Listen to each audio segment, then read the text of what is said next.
Ladies and gents, we are back with another Nottingham Forest Scout Report, and let me talk to you about Murillo. The 21-year-old Brazilian is close to getting a Fabrizio Romano seal of approval for a £13 million move to the City ground this summer, and I want to spend some time talking about the defender. Of course, in these Scout Reports, we spend some time dissecting the player, taking a look at their career up to date, including the stats and data behind them, and then try and figure out where they're going to fit into this Nottingham Forest side. So if you do enjoy that kind of stuff, don't forget to drop a like on this video, subscribe to the channel and ring that notification bell so you don't miss a single video. With that being said, let's start our Scout Report on Murillo.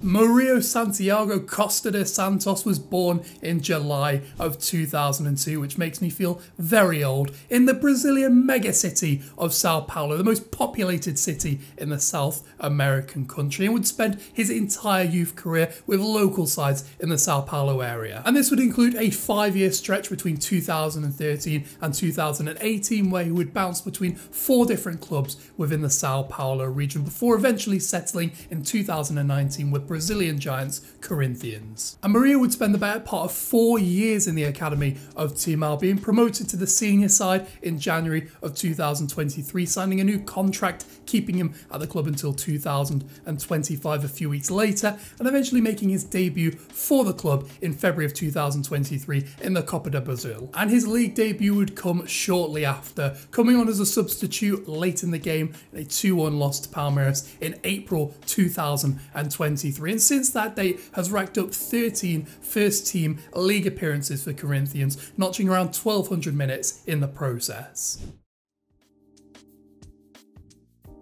And as we'll discuss, in those 1,200 league minutes for Corinthians, Murillo has put up some very impressive numbers. But of course, the caveat, as usual when scouting centre-backs, is that data is very hard to use when scouting them and can be misleading in certain aspects. So take what I'm about to say with a pinch of salt. Murillo completes around 2.5 tackles and interceptions per 90 minutes for Corinthians, placing him in the top 50% of defenders in the Brazilian Serie A over the course of 2023, whilst the majority of the tackles that he does make are in the middle third of the pitch, suggesting that he's more than comfortable stepping out the back line and aggressively looking to regain possession for his side. Moreover, for a shorter and stockier centre-back, he's actually pretty good in the air, winning around 64% of his aerial duels, equating to 2.4 aerial wins per 90 minutes, which would place him second in the Nottingham Forest squad amongst centre-backs over the course of the last season, which would be very useful considering that Forest were the side that faced the second most crosses in the Premier League over the course of last season. And on the ball, Murillo looks pretty comfortable, being in the top 33% of centre-backs in the Brazilian league for passes completed, the top 30% for progressive passes, and the top 15% for passes into the final third. And when carrying the ball, Murillo also looks pretty comfortable as well, being in the top 30% of defenders for progressive carries, the top 20% for carries into the final third, and the top 10% for successful take-ons. Although his take-on win rate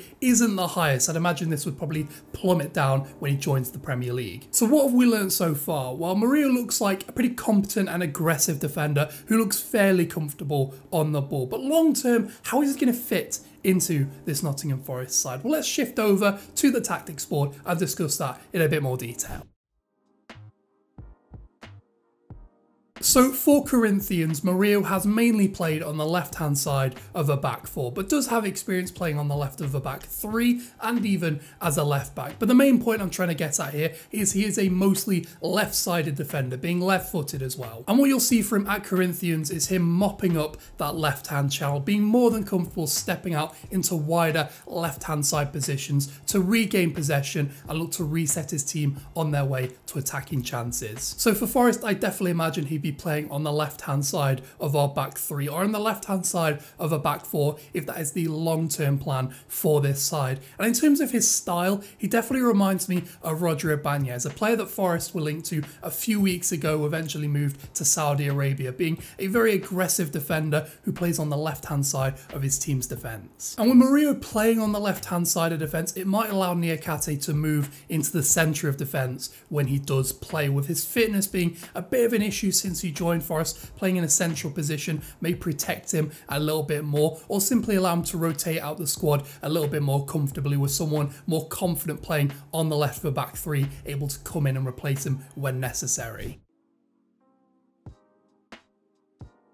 So overall, Murillo looks like a really exciting and interesting prospect coming in to this Nottingham Forest defence. He's still a bit raw, which you would expect for a player with less than a year of top-level professional football experience, but there's a lot of the components there for him to potentially become a top-level centre-back in the future, and this definitely feels like an investment for the future. At just £13 million, it seems like a pretty low-risk deal with a lot of potential reward in the future in the form of the Brazilian. In terms of a grade, I'm going to give this one an A. I don't really see too much downside for this. It just seems like another smart transfer coming out the Brazilian league for Nottingham Forest. Of course, do let me know your thoughts on Murillo in that comment section down below. And whilst you're down there, don't forget to drop a like on this video, subscribe to the channel and ring that notification bell so you don't miss a single video, including the last few scout reports over the course of this summer window and the match previews, which will be coming to you thick and fast over the last couple of weeks. And with that being said, thanks so much for watching. I will catch you Reds later.